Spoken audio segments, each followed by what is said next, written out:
Derek Waddoups, sixth season. Zack Blaszak, shortstop, senior. Jackson Betancourt, pitcher, senior. Bodee Wright, second baseman, senior. Andy Evans, pitcher, senior. Wad's first question will be for you. Heading into your sixth season as head coach, talk about the experience of this team with 16 seniors, the largest senior class you've had at MSUB. I think it's awesome, like the senior leadership, the camaraderie that they have. We have several guys that have been here for all 4 years, a couple transfers that have been here for 3 years as well. But it's nice returning your entire infield and the bulk of your offense, as well as like some key contributors on the pitching staff. So I think that'll help us. They've been through the GNAC before. They've been through, the travel experience and everything to where they can just get out and compete. So I'm really excited about the leadership of this group and just the maturity from a baseball standpoint, but also a travel standpoint. Zach, coming off one of the best seasons of your career, second team All-GNAC, hitting .330 with 14 stolen bases, what clicked for you to have the offensive success? Just probably being comfortable with the team and under Coach Wads and just being here for a second year. Had a good season. It's fun to have that kind of personal success, but a lot of goals that we accomplished, or a lot of goals that we set as a team we didn't accomplish, so we're hungry for this year.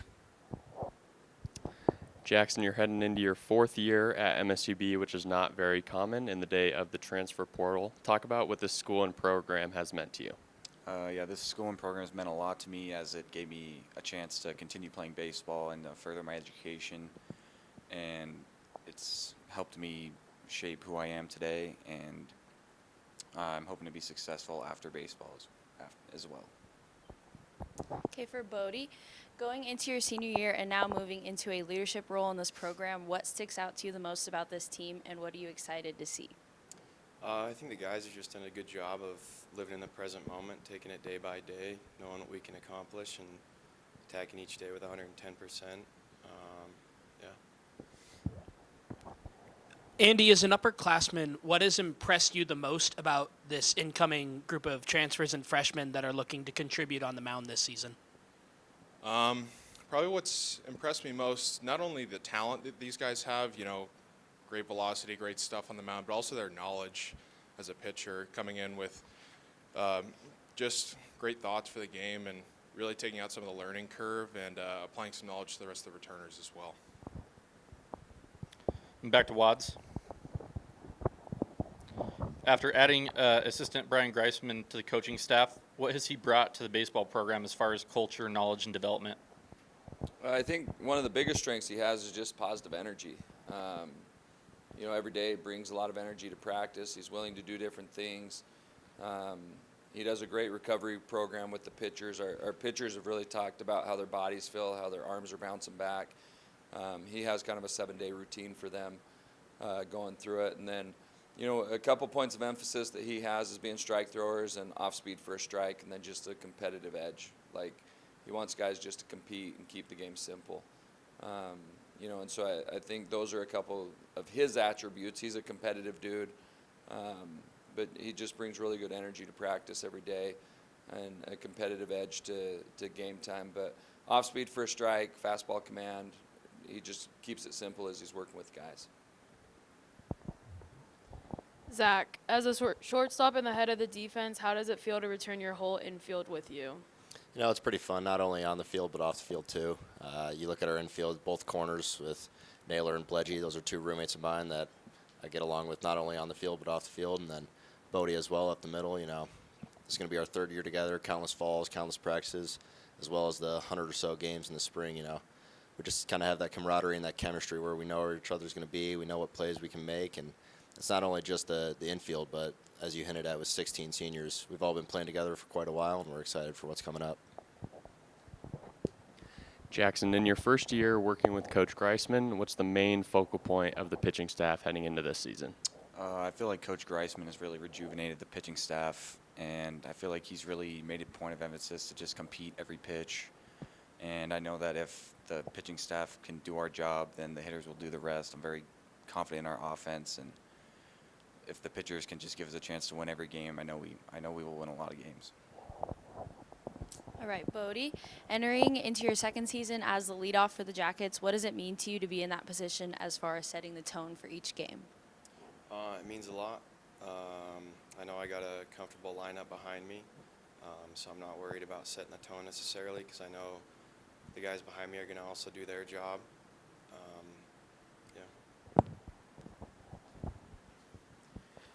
Andy, you guys are returning 5 senior arms this year, including yourself. What are your guys' expectations, and then what kind of standard do you look to set for the rest of the pitching staff? Honestly, I think the thing that we want to set, the standard, our goal should be to just be the same pitcher each time you go out there. Really reinforce that idea of compete and just be a competitor each time you're on the mound and really reinforce that mentality. And I think that would take us to the next level as a staff. Back to Watts. Looking at your schedule, historically, you guys travel to California to compete against the CCA and the Pac West, and then to the RMAC as well. How do you balance your preseason schedule to get you guys ready for GNAC play?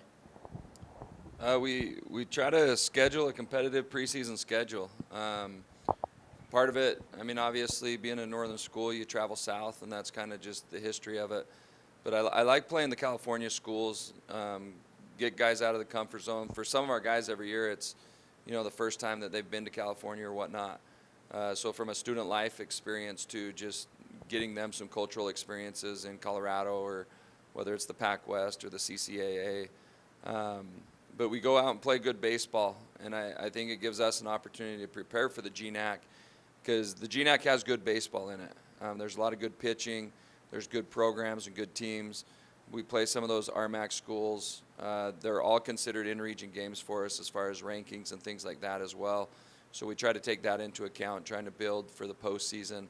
But just getting games under your belt, getting repetition, and being able to play competitive baseball prepares you for conference play because that's when it really matters to be able to move and win championships and move on into the postseason.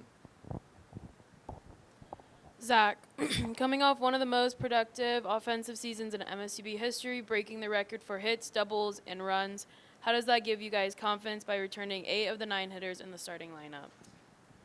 Yeah, like we said, we got a bunch of guys that have been in the GNAC before. We understand the double headers. We understand what parks play to what style of games, and we know that our offense can play in any style of park.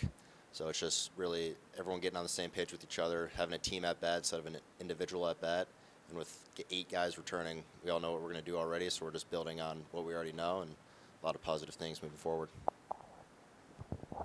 Jackson, with the likelihood of you having the most starts in MSUB history and top 10 in many other categories, what do these individual milestones mean to you, and how do they fuel you to help the team as a whole? Yeah, I've been very fortunate to be able to be a starter every year I've been here, and the personal accolades, it's a cool thing to have, but I came here to win, so I'd rather be remembered with a winning team than just personal records. But I do want to break the records, but it's not my main goal. My main goal is to win. Last question for Watts. Coming in at 4th place in the GNAC preseason coaches poll, does that put a chip on your shoulder, or is that something you try ignoring, focusing more on process-oriented goals for the team? I think daily you try to focus on the process. I felt we really underperformed last year, to be honest with you. I think going into this year, I expect a lot out of this group. I mean, you look at the 4 guys sitting here, and we have other good leaders and other good performers that could be sitting here with them. We've got a lot of talent in the group, and so we just need to get over the hump. And just to echo, you look at some of the individual performances that these guys have had, they're like some of the all-time great Jackets, right? But one of the big things that we want to leave them with and just continue to build as a program is just that winning culture. And so, yeah, it puts a chip on your shoulder because I think these guys deserve more respect than that. Also, preseason rankings kind of go out the window to me once you start playing because really they base it off what you did last year, right? And so for me, yeah, I'm hungry. I know these guys are. That really it all comes down to winning. And I think as you listen to these guys talk too, you got some really great baseball players here. They're even better people. And we have great students in the program, and we do so many good things. but it's the compete factor, and it does come down to winning games too. That's a part of it, right? That's a part of the experience. It's part of the culture you want to build.